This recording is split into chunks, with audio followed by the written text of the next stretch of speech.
वालेकुम अस्सलाम वरहमतुल्लाहि वबरकातुहू। चाचा, कटरी लेकर कहाँ जा रहे हो? खैरियत तो है? बेटा बाजार गया था। चाचा, इतनी उम्र में बाजार गए थे, क्या आपके बच्चे नहीं हैं? बच्चे का हाल ना पूछो, लड़का लड़की पोता पोती सब मिलाकर 25 बच्चे हैं।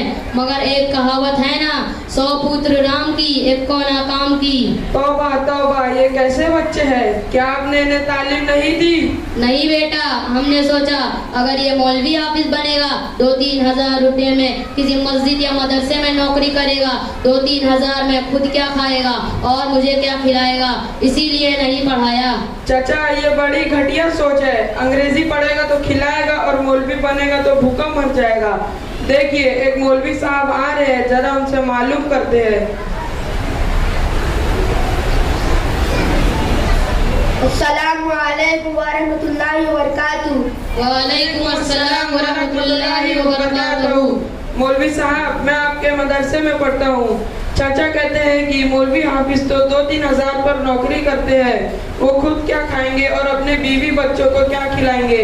आप जरा इन्हें समझाइए। ला हौला वला कुव्वता इल्ला बिल्लाह।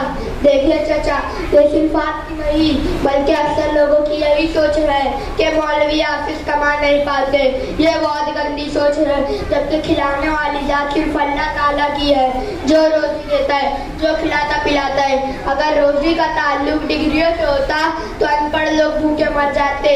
आपने देखा होगा, जिनको दस्तखत करनी भी नहीं आती, उनका नाम बड़े बड़े सेठों में शुमार किया जाता है। कहीं आपने देखा है कि मौलवी हाफिज भूखा मर रहा है या खुदकुशी कर रहा है या बेकार घूम रहा है?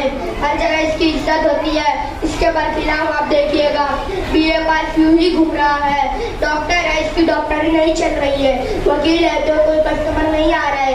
क्या चाचा, ऐसा है कि नहीं?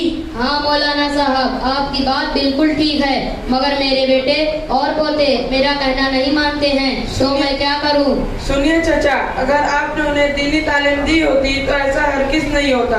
वो आपका कहना मानते और आपकी खिदमत करते। मकतब में यही सिखाया जाता है, माँ के कदमों के नीचे जन्नत और बाप जन्नत का दरवाजा है। आई बात समझ में? हाँ हाँ, कुछ कुछ आया। अच्छा, दिन के बारे में कुछ मालूम है? हाँ हाँ, तुम अकेले मुसलमान हो, हम भी तो मुसलमान हैं। तो बताओ, गुस्ल में कितने फर्ज है? गुस्ल में 10 फर्ज हैं। नंबर 1 पानी का होना, नंबर 2 पंजन बरस का होना, नंबर 3 तौलिया लुंगी का होना, नंबर 4 लोटा बाल्टी का होना, नंबर 5 कपड़ा उतार कर नल पर जाना, नंबर 6 सतरी छिपाने के लिए चड्डी का होना, नंबर 7 इस्तिंजा करना, नंबर 8 बैतुल खुला जाना, नंबर 9 वजू करके जुमा की नमाज के लिए जाना, नंबर 10 सबसे अहम बात ठंडी में गर्म पानी का होना। अगर ये सब चीजें ना पाई जाएं तो गुस्ल ना होगा। अस्तगफिरुल्लाह अस्तगफिरुल्लाह। चाचा, गुस्ल में 10 नहीं बल्कि 3 फर्ज है।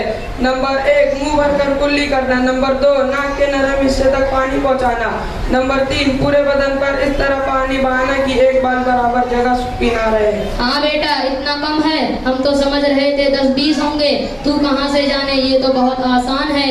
अच्छा बेटा बताओ, तुमने इतनी अच्छी तालीम कहाँ से हासिल की है? क्या आपको नहीं मालूम, माधवनगर में एक मकतब कुबा के नाम से एक मकतब है, वहीं सिखाया जाता है।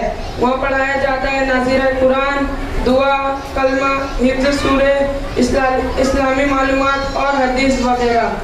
अच्छा बेटा, अब मैं चलता हूँ। अस्सलामु अलैकुम वरहमतुल्लाहि वबरकातुहू। वालेकुम अस्सलाम वरहमतुल्लाहि वबरकातुहू। हज़रात गिरामी, बस अब एक प्रोग्राम रह गया है, नज़म की शक्ल